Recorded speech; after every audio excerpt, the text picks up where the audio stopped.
Hello guys, this is Nirmal Gupta. Welcome back to my YouTube channel.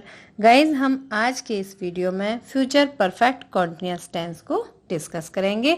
और जैसा कि आपको पता है कि ये टेंस की सीरीज का लास्ट वीडियो है, क्योंकि टेंस 3 होते हैं और 3 के 4 काइंड्स होते हैं। तो हम सभी टेंसेस के वीडियो ऑलरेडी के गुरु चैनल पर अपलोड कर चुके हैं, और जिन्होंने अभी तक नहीं देखे हैं तो वो के गुरु चैनल पर सभी वीडियो देख सकते हैं। तो स्टार्ट करते हैं आज का फ्यूचर परफेक्ट कॉन्टिन्यूअस टेंस।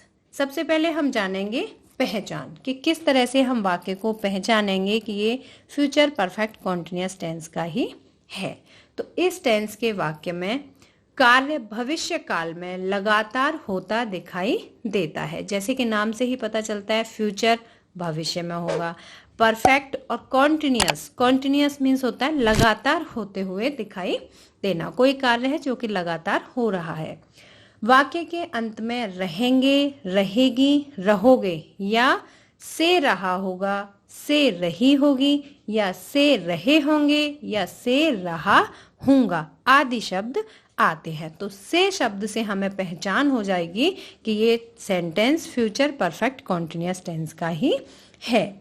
और कार्य के शुरू होने का समय भी दिया होता है। अब हम कुछ सेंटेंस समझेंगे कि किस तरह के सेंटेंस हैं। अगर हिंदी में सेंटेंस होते हैं तो वे 2 घंटे तक खेलते रहेंगे। अब देखिए, इस सेंटेंस के लास्ट में रहेंगे शब्द आया है और इसमें समय भी दिया हुआ है कार्य के शुरू होने का कि वे 2 घंटे तक खेलते रहेंगे। कार्य कब तक किया जा रहा है, इसका समय होता है कि 2 घंटे तक खेलते रहेंगे। अब हमने दूसरा पढ़ा था से रही होगी, तो वे 2 घंटे से खेल रहे होंगे। तो से शब्द से हमें पहचान हो जाती है कि ये sentence future perfect continuous tense का ही है।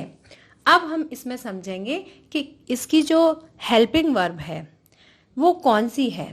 तो फ्रेंड्स, जो ओल्ड बुक्स हैं उनमें आई और वी के साथ सेल हैव बीन का यूज किया जाता था, लेकिन अब मॉडर्न इंग्लिश में विल हैव बीन का यूज किया जाता है। तो कहीं आपको सेल हैव बीन और कहीं विल हैव बीन का यूज देखने को मिलेगा। और जितने भी अदर सब्जेक्ट होते हैं जैसे ही, सी, इट, यू, वी, दे और नेम, किसी का भी नाम हो तो उसके साथ हमें विल हैव बीन का यूज करना है। विल हैव बीन का यूज अगर हम आई और वी के साथ करेंगे तो वो भी करेक्ट होगा।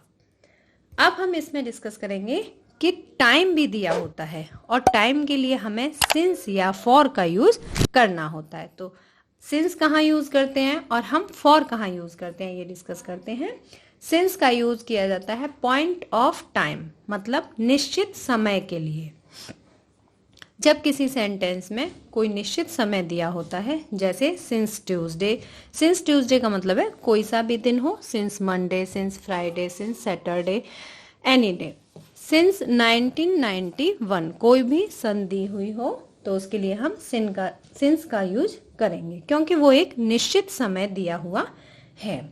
सिंस मॉर्निंग दिन के पहर के लिए, जैसे since morning, since evening, since noon, since midnight, इस तरह से।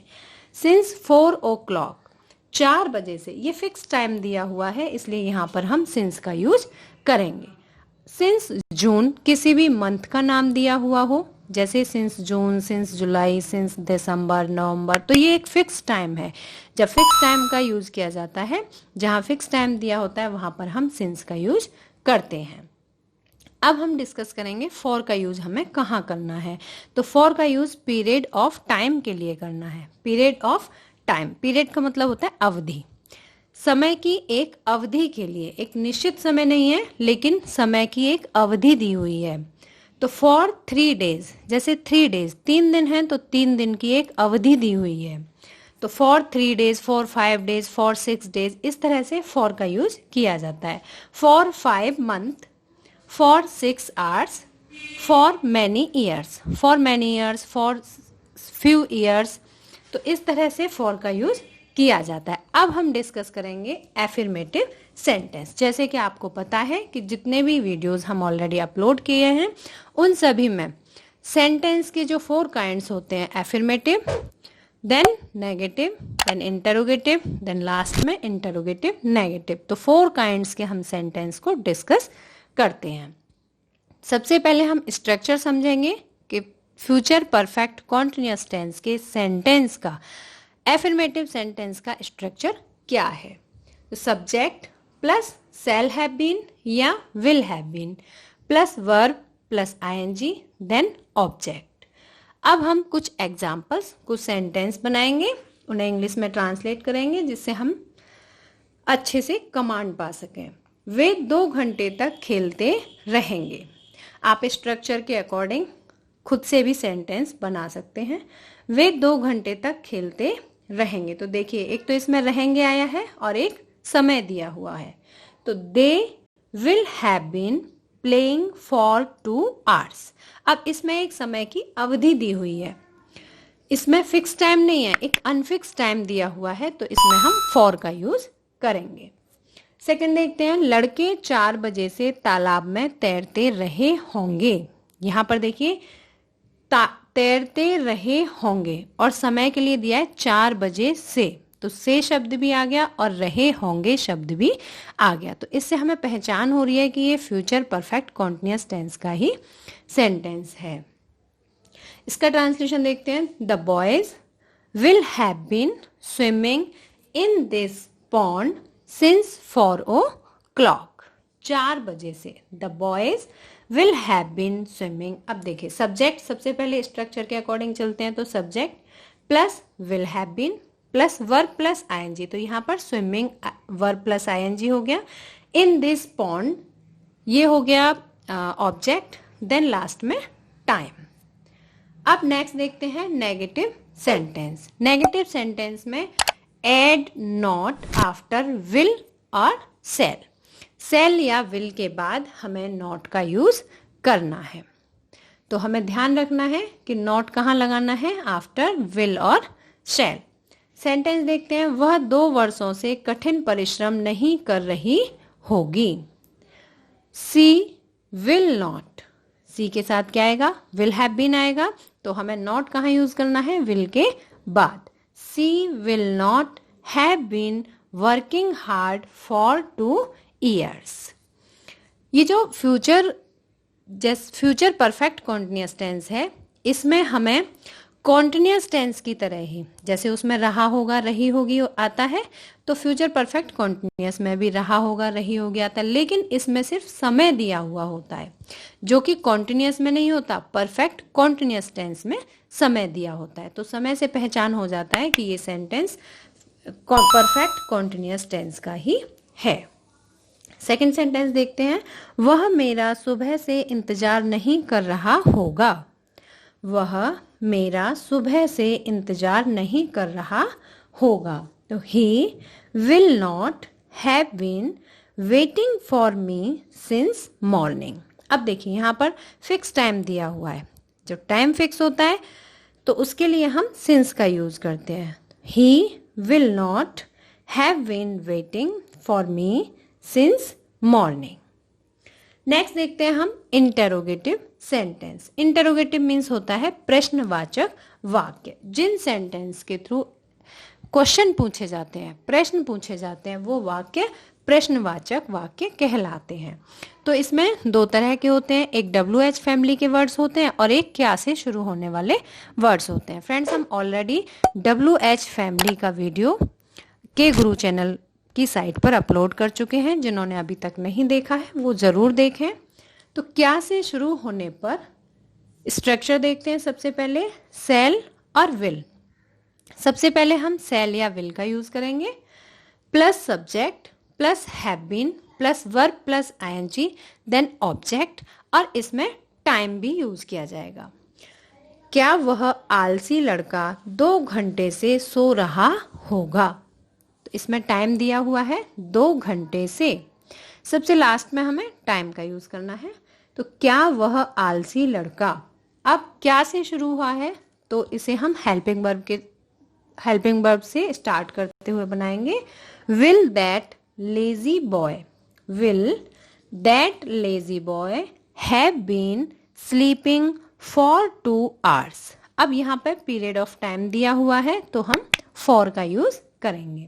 For 2 hours। क्या तुम्हें 2 दिन से बुखार आ रहा होगा? क्या तुम्हें 2 दिन से बुखार आ रहा होगा? तो will you have been suffering from fever for 2 days। क्या से शुरू करने पर हेल्पिंग वर्ब हम सबसे पहले यूज करेंगे। अब हम देखते हैं WH फैमिली से किस तरह से सेंटेंस को बनाया जाएगा।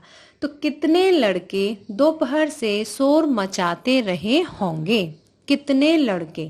अब देखिए, how much, how many, whose और विच, ये 4 WH फैमिली के ऐसे वर्ड्स हैं जिनके साथ रिलेटेड नाउन को, जिनके साथ जो रिलेटिव नाउन होता है उसे उनके साथ ही यूज किया जाता है। जैसे इसमें कितने लड़के, कितने के साथ क्या शब्द आया है? लड़के। तो ये कितने का रिलेटेड नाउन हो गया, लड़के। तो इसमें how many boys, how many boys will have been making a noise since noon. दोपहर से फिक्स टाइम दिया हुआ है तो सिंस का यूज करेंगे, सिंस नून। बच्चे 2 बजे से कहाँ खेलते रहेंगे? बच्चे 2 बजे से कहाँ खेलते रहेंगे। यहाँ हम ऐसे भी कह सकते हैं कि बच्चे 2 बजे से कहाँ खेलते रहे होंगे। तो इसका ट्रांसलेशन देखते हैं। अब देखिए यहाँ पर आया है वर्ड कहाँ। तो व्हेन, व्हाट, वेयर, ये जो वर्ड हैं इनके साथ हम रिलेटेड नाउन का यूज नहीं करते। इनका स्ट्रक्चर देखते हैं। सबसे पहले हम WH फैमिली के वर्ड को यूज करेंगे। तो where will the children have been playing since 2 o'clock। Friends, अगर आप स्टूडेंट्स हैं तो आप इसी तरह के कुछ और सेंटेंस हिंदी में लिख कर या इंग्लिश में ऐसे माइंड में सोचो कि ये सेंटेंस हो सकता है और उसे इंग्लिश में ट्रांसलेट करके खुद से प्रैक्टिस करोगे तो आपको बहुत अच्छी कमांड हो जाएगी। और आई होप कि आपको ये सभी सेंटेंस अच्छे से समझ में आ रहे होंगे। जैसे इसमें सेंटेंस दिए हुए हैं सेम इसी तरह के सेंटेंस की आप प्रैक्टिस करो तो बहुत अच्छे से आपकी कमांड हो जाएगी। Interrogative negative sentence. अब इंटेरोगेटिव प्रश्नवाचक, नेगेटिव मीन्स नकारात्मक। तो ऐसे सेंटेंस जिसमें प्रश्न भी पूछा जाए और नकारात्मक मीन्स नहीं शब्द का भी प्रयोग किया जाए तो उसे हम बनाएंगे add not after subject. Subject के बाद हमें उसमें नॉट वर्ड का यूज करना है। नॉट मीन्स नहीं, नॉट वर्ड का यूज करना है। गाइस, अगर आप टेंस की या स्टोरी राइटिंग पर बहुत अच्छी कमांड पाना चाहते हैं तो only 10 minutes per day, only 10 minutes दीजिए टेंस की वीडियो को। टेंस देखिए, टेंस की वीडियो देखिए, टेंस की प्रैक्टिस करिए। फ्रेंड्स, कहा जाता है कि प्रैक्टिस मेक्स मैन परफेक्ट। अगर आप प्रैक्टिस करेंगे तो एक दिन ऐसा आएगा कि आप बहुत परफेक्ट हो जाएंगे। परफेक्ट का मतलब है जिसमें कोई कमी ही ना हो। तो ये जो हमारे टेंस हैं, जितने भी सेंटेंस हैं, सेंटेंस मेकिंग पर कमांड करने के लिए, स्टोरी राइटिंग पर कमांड करने के लिए, हम कोई भी आर्टिकल लिखते हैं उस पर कमांड करने के लिए हमें डेली प्रैक्टिस करनी पड़ेगी। तो हम इस तरह से डेली सेंटेंस लिखेंगे, पहले हिंदी में और फिर इंग्लिश में। अगर हम इस तरह से ट्रांसलेट करेंगे तो हम एक दिन बहुत अच्छे से स्टोरी, आर्टिकल या कोई भी हमें टॉपिक दिया जाएगा हम उस पर लिख सकते हैं। तो आगे सेंटेंस देखते हैं। Interrogative negative sentence. क्या तुम 2 दिन से नहीं पढ़ रहे होंगे? तो 2 दिन से, इसमें देखिए क्वेश्चन भी पूछा जा रहा है क्या तुम 2 दिन से नहीं भी कहा जा रहा है तो ये हो गया interrogative negative. Will you not have been reading for 2 hours। Will क्या से स्टार्ट हुआ है तो मेन हेल्पिंग वर्ब से हम इसे स्टार्ट करेंगे। विल, इसके बाद सब्जेक्ट विल यू और रूल के according not after subject. Subject के बाद हमें नॉट का यूज करना है। तो will you not have been reading for 2 hours। और फ्रेंड्स, इसके लिए एक नोट और समझेंगे हम कि विल या सेल के बाद कभी भी हैज या हैड का प्रयोग नहीं करते हैं। हैव का यूज तो करते हैं, HAVE हैव का यूज करते हैं, लेकिन हैज या हैड का यूज नहीं करते हैं। तो आई होप कि आपको सभी सेंटेंसेस एफर्मेटिव, नेगेटिव, इंटरोगेटिव और इंटरोगेटिव नेगेटिव सभी सेंटेंसेस समझ में आ गए होंगे। और फ्रेंड्स, अगर मेरा वीडियो पसंद आया हो तो लाइक, शेयर और सब्सक्राइब जरूर करें। मिलते हैं नेक्स्ट वीडियो में। Till then, bye bye, good luck to all of you. Thanks for watching friends. अगर आपको मेरा वीडियो पसंद आया हो तो लाइक, शेयर और सब्सक्राइब जरूर करें। Thank you.